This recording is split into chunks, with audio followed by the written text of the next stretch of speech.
we the consumers, we also contribute to post-harvest losses, where the food that we throw away, we are all also causing losses. You go for buffet dinner, you heap the plate so much so that you can't consume or and you throw it away. And there are so many measures to reduce the losses. I brought this crate. Yes. I was wondering where this crate came from. If it was a bomb, I was like, who brought in this crate? Who brought in this crate? I brought this crate just to demonstrate something. Well, so we'll do the demonstration for us shortly. But usually, what's the question you had? Yeah, David, I was listening to Prof, and I have a couple of questions, but I'll just ask two, then maybe we come back to the crate, we do that. Prof, this is where I believe CSR comes in. When I read your mandate, one of your mandates is about, largely, I'm not paraphrasing, but shaping the science focus of the country. Exactly. And we know how food is important. She brought in the conversation about food security. Yeah. What she just landed on about post-harvest losses, does CSR go down actively, target farmers, give them the education? Do you have a mandate that you do currently as we speak? Yeah, we do. But as she said, it's based on the scale, because we are only so many. So we have a whole food research institute in Accra, which is focused on post-harvest. Our group is also focused on post-harvest. So Faustina here does a lot with tomato puree, value addition. For example, for rice, the broken ones, he turns it into nice flour. He does pies out. So we have done all that science.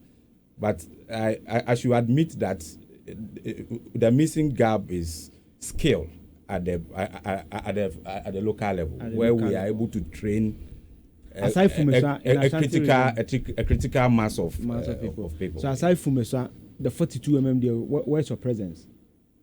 Oh, we are present in the whole of southern Ghana. It is our sister institute, CSIR-CRI, takes care of northern Ghana. So we do a lot. But especially for post-harvest training, many of the kinds of training we do, we invite them to Fumeswa.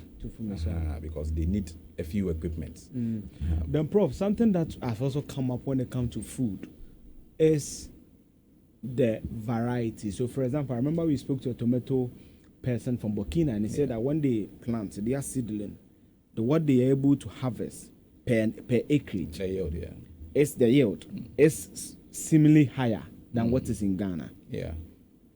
So what are we also doing about that? The kind of seeds you are providing to farmers, the kind of yields, because someone exactly for soil treatment and all that. Yeah, for tomato, we all know that we have been importing a lot from Burkina.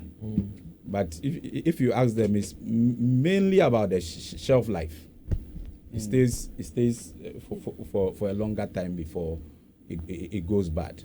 But we have really worked at that. So we have 2 new tomato varieties, and the shelf life is comparable to that from Burkina, and the yields are also comparable. And they are dual purpose. They can be used for industry and for fresh tomatoes. And is the government interested in that? Because often yes.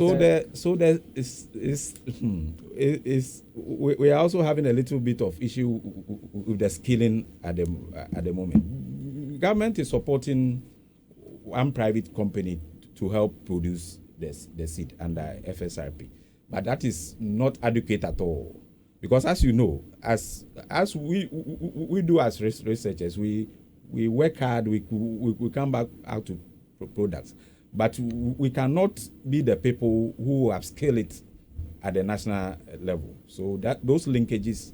So just like Pozzolana, the Pozzolana issue, the same issue here. CSR as a body, you've done your constitutionally mandated duty to come out of a seedling that can rival what we have in Burkina, possibly reduce the 100 million yearly we spend on tomatoes. But when they come to the policy side, where they need to scale, then the thing starts. Same with rice. I lead the rice breeding project. We have varieties that is comparable to anywhere in the world, and for rice, I've traveled around. I wanted to ask a question about that. So, right now we are talking about producing more sometimes looking at, it looks like we even have it in excess. Yeah.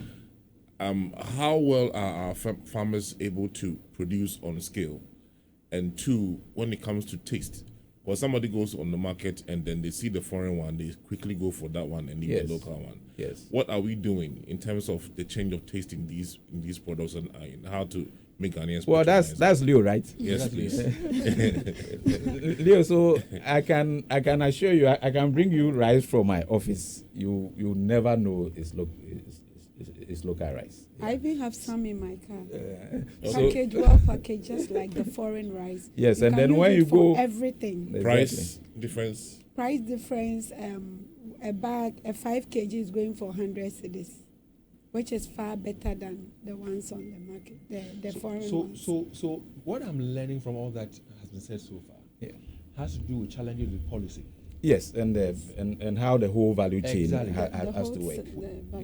So how do we get the buy-in of policy, makers here? And if you don't mind, let me take it from one step to the other. Yeah. So you began talking about tomatoes, for example, and unfortunately we keep buying large amounts of tomatoes from Burkina Faso, enriching their economy. Yeah. We keep importing or buying onions from Benin and Niger. Niger, yes. And we are enriching their economy. I talked about the Mayanka people who came here and they said, listen, they don't understand why we have vast lands and yet we're not producing enough cattle. And now we still have to go to neighboring countries to buy cattle from them. The tomatoes that we buy from Burkina, for example, Faso, when you go to the market, many people say, me pe Burkina Faso, me pe Burkina tomato. But here you're telling us that you have two varieties of tomatoes, which can equally match that of what you call it, that comes from Burkina Faso. Yeah. That's why I asked the question about policymakers. What do we need to do? Yeah. So that we would say, listen, let's buy Ghana, let's grow Ghana, eat Ghana. Yeah. And find a way of dropping or blocking those ones that come in. Yeah. Because like Leo mentioned, when it comes to rice, we'll be up a foreign rice. And they say perfume rice, we say whatever perfume rice, basmati, all these things. See this. But you are saying that the rice that we have here can match any of the rice out there. And yet we're not eating our own. We know what this Ghanaian went to do to help Nigeria in becoming self-sufficient when it comes to rice. The CSIR-CRI, they are even destroying that same thing that they rolled out. What do you expect from policymakers that will make it right? Yes, so David, that's a very good question. The import from West Africa, ECOWAS region, is not even as painful as that from Asia and other countries.